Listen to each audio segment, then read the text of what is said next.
Greetings and welcome to our 12th devlog, where we fix all the bugs we created by introducing new mechanics to our complex system, and how this struggle helps us to create additional mechanics, and in general to improve as programmers.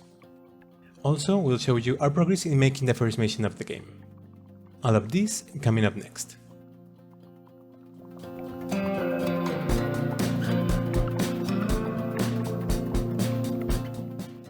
Well, it seems it's not advisable to add new constant mechanics indiscriminately without at least having a basic hold of your main systems.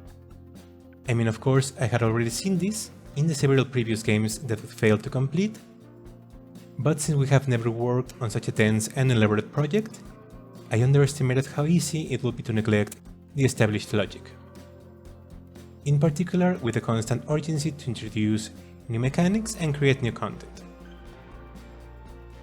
This goes hand in hand with the problem of using courses and tutorials as the basis for your game, since not having enough experience or understanding to manipulate and manage the code of your project will only get you drowned in constant errors.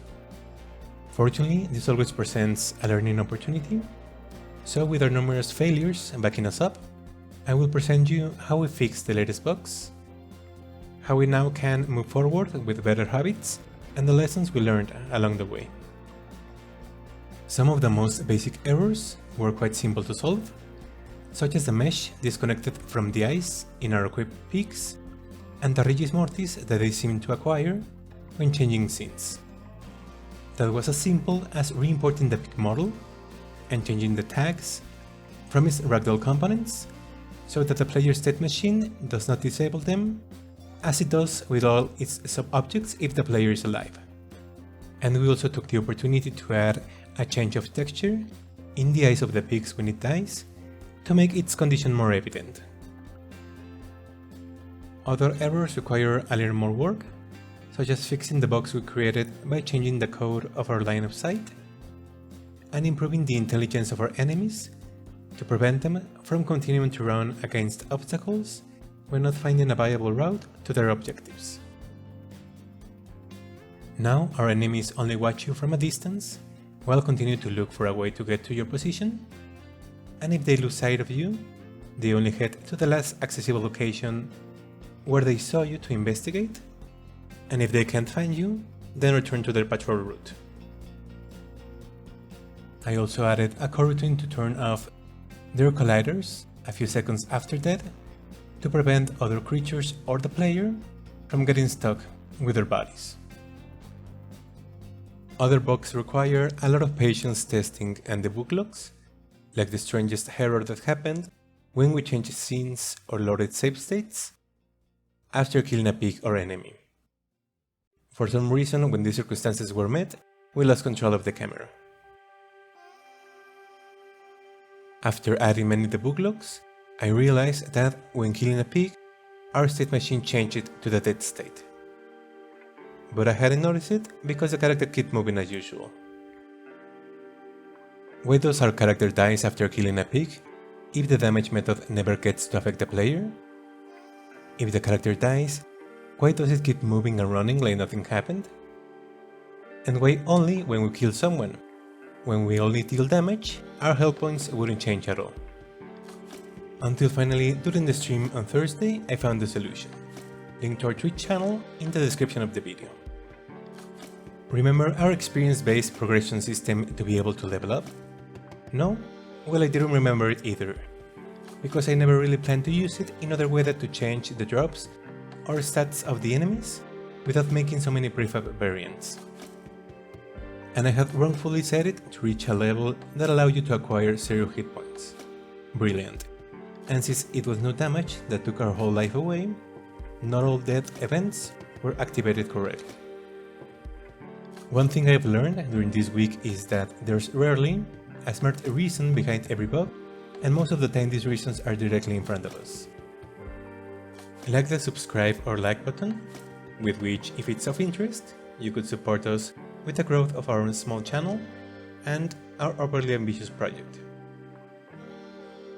Finally, I fixed several integration errors in the saving, loading, and transition between scenes systems, particularly with the system of drops, equipment, and inventory, that duplicated the pickups every time you reloaded the scene.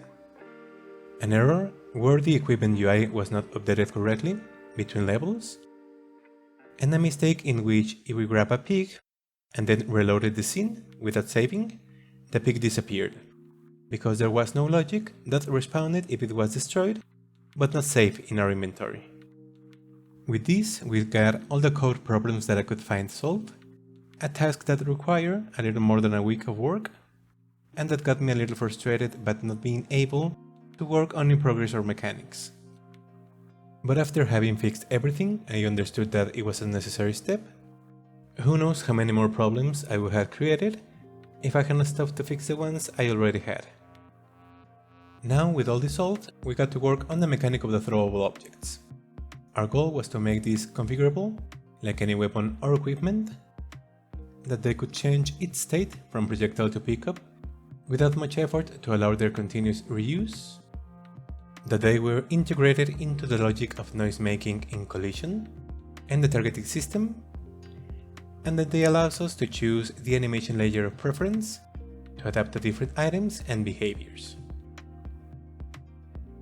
Right now everything works correctly, although at the moment we have not developed a state for aiming with first-person view or over-the-shoulder camera to be able to aim freely. Currently we can only throw projectiles forward or towards the location of the target during the targeting state. Another lesson we learned during this week was to keep our ambitions with this project within our capabilities. I think we have already reached a level of complexity where if we continue, we could put the integrity of the project at risk. So for now, we will conclude the development of the main mechanics of the player.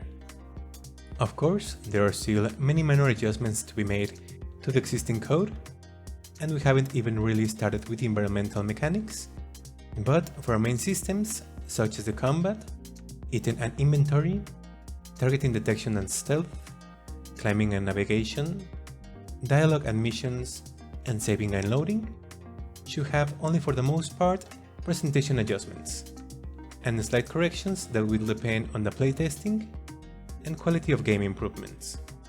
For now, we have already begun to assemble the first scene of the mission to capture the pigs in the wheat field, and without much effort, everything seems to be progressing smoothly. In addition to working on missions, I have several issues to solve that I'd like to ask your opinion about. I'm considering whether we will be able to carry items over our heads, so we can transport pigs and chickens while we swim. I'm already looking for a way to allow NPCs and enemies to swim to the nearest shore. And I think it will also be necessary, in addition to placing them on the floor, to be able to throw them up, to place them in elevated positions as well, if we wish. Many presentation elements are missing, such as the buoyancy effect in the water after falling from great heights, defining the presentation of our current health points, and many other minor details that I will surely not solve completely before the first version of the demo, but I would like to know which ones you think will be the most urgent and how you would like to solve them. With this, we conclude our devlog. An apology for skipping the one last week, but I was still stuck solving bugs that I really wanted to leave behind as soon as possible. Thanks a lot for your consideration and for having accompanied us until the end of the video. I am Mark from Draghead Studio. Goodbye for now, but not before wishing you as always a lot of success in your projects, and see you soon.